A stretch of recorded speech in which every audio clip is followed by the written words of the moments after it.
মাঠে চলে এসেছি। আজকে অনেক রকমের শাক, এইসব শাক শুধু গ্রামেই দেখা যায়।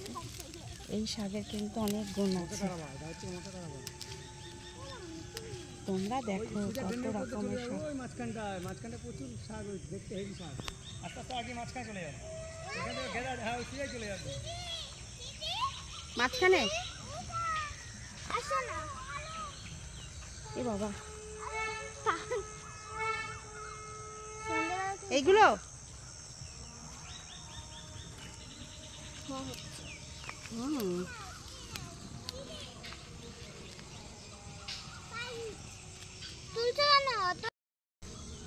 শাক তুলে কোথায় রাখবো? কোচে কোচে শাক তুলেছি আমি আজকে। পড়বে তো? পড়বে না, পড়বে না, পড়ুক না, তোমার শাক হয়ে যাবে। পড়বে না মা। ঠিক।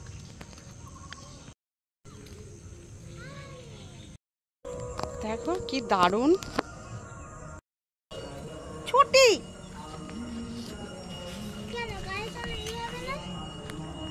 হ্যাঁ আসো।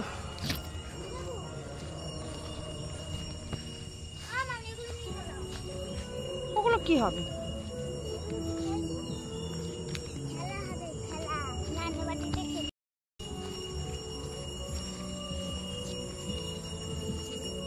মাঠের থেকে তো শাক তোলা হয়েছিল, হ্যাঁ সেই শাকটাই আজকে রান্না করে ফেলবো। তো এই রকম মাঠের শাক কিন্তু আমরা শুধুমাত্র গ্রামেই পাই বন্ধুরা।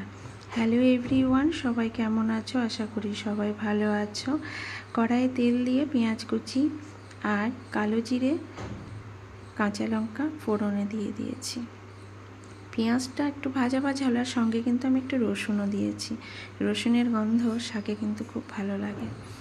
একটু ভাজা ভাজা হলেই শাকগুলো কুচি করে রেখেছিলাম সেইটা দিয়ে দিলাম।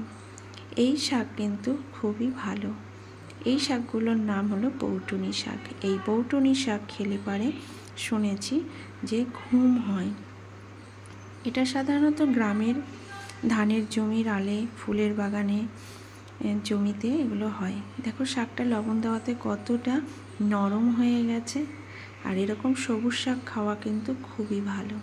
প্রতিদিন যদি ভাতের পাতে একটু করে শাক থাকে তাহলে তো আর কোনো কথাই নেই। শরীরের জন্যও ভালো আর খেতেও খুব ভালো লাগে। একটু হলুদ দিয়ে দিলাম। মা বলতো যদি শাক থাকে রাত্রে খেতে হয় তাহলে কিন্তু একটু হলুদ দেওয়া ভালো। এটা বয়স্ক মানুষদের কথা, জানি না কতটা কি সত্যি। যাই হোক, শাকটা প্রায় রান্না হয়ে এসেছিল। বন্ধুরা তোমরা কিন্তু এই রকম শাক খেও। সবুজ সবুজ শাক খেলে কিন্তু শরীরের জন্য খুবই ভালো। আর হ্যাঁ, আমার রান্নাগুলো তোমাদের কেমন লাগে অবশ্যই জানিও। আর তোমাদের ভালোবাসাই আমার এই পথ চলা। আশা করি সবাই ভালোই থাকবে, ভালোই আছো।